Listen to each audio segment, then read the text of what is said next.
সকালবেলা ঘুম থেকে উঠেই যদি এইরকম একটা দৃশ্য দেখি তাহলে কার না ভালো লাগে। যার মনটা অনেক খারাপ তারও মন ভালো হয়ে যাবে এরকম একটা সুস্থ এবং সুন্দর পরিবেশ দেখলে। হ্যালো ভিউয়ার্স, আসসালামু আলাইকুম। সকালবেলা ঘুম থেকে উঠেই বারান্দায় এসে দেখি এত সুন্দর একটা পরিবেশ, বাইরে বৃষ্টি হচ্ছে, আকাশটাও একটু অন্ধকার অন্ধকার ভাব।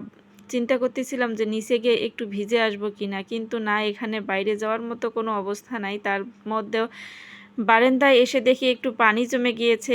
মানে চিন্তা করলাম এখানে একটু পা দুটাকে ভিজিয়ে নেই, নিলে হয়তো বা মনের তৃপ্তি পাবো, শান্তি পাবো, যে বাইরে যাইতে যাচ্ছিলাম গোসল করতে, একটু হইলেও কষ্টটা দূর হবে। এই কারণে বারান্দায় এসে পাগুলোকে ভিজিয়ে নিচ্ছিলাম।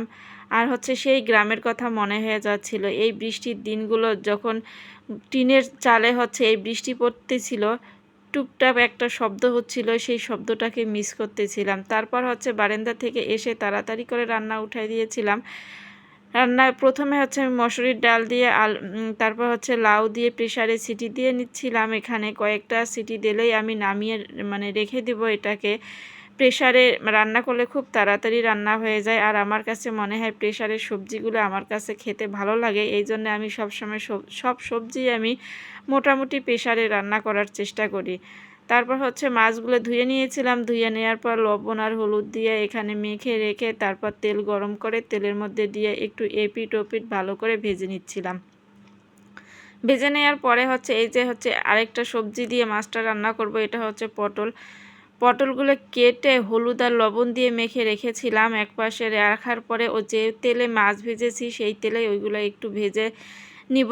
ওইগুলো দিয়ে পাশের চুলায় রেখেছিলাম। রাখার পর এই যে ডাল দিয়ে যেটা লাউ রান্না করেছিলাম, গত দিন মাংস রান্না করেছিলাম, সেই মাংস ছিল অল্প একটু, এটার মধ্যে দিয়ে দিলাম।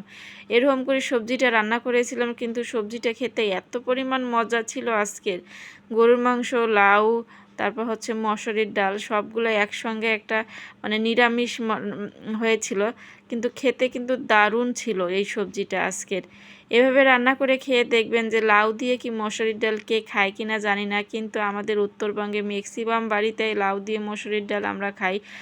খেলে কেন অনেক একটা মজা লাগে এরকম করে রান্না করে খেলে। আচ্ছা, এটা রান্না আমার একদম শেষের দিকে। আজকে ধনিয়া পাতা ছিল না, বলতে অল্প একটু ছিল। এটা মাছের মধ্যে দিয়েছিলাম, লাউয়ের মধ্যে আজকে দেইনি।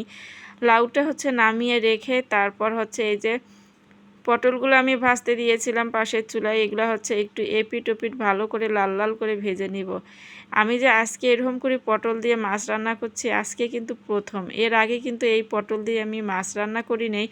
সেই দিন ফেসবুকে দেখলাম এক আপু এভাবে রান্না করতেছিল, তবে আপুটা এমনিতে ভেজে দেয়নি, কিন্তু কাঁচাই দিয়েছিল, গোটা গোটা পটলটা কেটে মাঝখানে ফাড়ি করে মাছের মধ্যে দিয়েছিল। তো আমি এবার চিন্তা করলাম যে একটু তেলের মধ্যে ভেজে দিয়ে দেখি আসলে টেস্টটা কীরকম আসে। তো আমি এভাবে তারপরে মশলাটা কষিয়ে নিলাম। কষিয়ে নেওয়ার পরে দুইটাই একসঙ্গেই দিয়ে দিয়েছি, মাছ আর পটল আমি একসঙ্গেই দিয়ে দিয়েছি। তারপর রান্না করে খাওয়ার পর দেখলাম এত পরিমাণ মজা হয়েছিল আজকেও এই তরকারিটা, মাছের তরকারিটা। তো আর কি, আর আপনারা রান্না করে খেয়ে দেখবেন যে আসলে টেস্টটা কীরকম। আমি বললে হয়তো বা বুঝতে পারবেন না, শুধু দেখবেন, এই বললে তো লাভ হবে না।